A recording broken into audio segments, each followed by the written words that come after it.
My name is Judith Salerno, and I'm the Executive Officer of the Institute of Medicine, and on behalf of our President, Harvey Feinberg, and myself, and the rest of the IOM, I want to welcome you to this first public session of the Committee on Transforming End-of-Life Care. The purpose of this session today is to discuss the charge to the committee, and when you came in on the table, there was the statement of task that you can pick up and review, but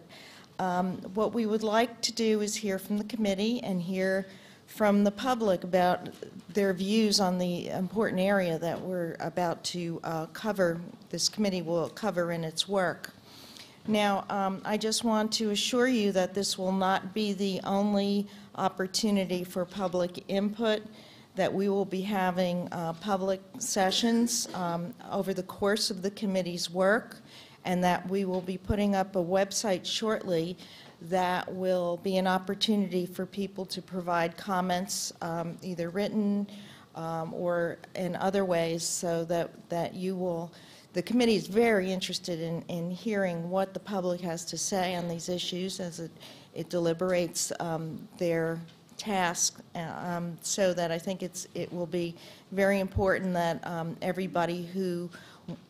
wants to be heard is heard in this conversation. I want to talk to you just for a second about this project. This is an area where the Institute of Medicine has been interested in working for a very long time, but slowed down at times because of the politically charged and emotionally charged issues represented in the public debate over the last few years. But it's IOM's belief that this is an issue that should not be polarizing. It's an issue in which we will all share the experience as individuals, as caregivers, as clinicians, and that this is a time in our debate about health reform and about where we are in the health system, where we can make a real difference and transform the experience. So this builds on the work of the IOM's report in 1997 on approaching death, and in 2003, When Children Die. And we will revisit those reports this afternoon in this session with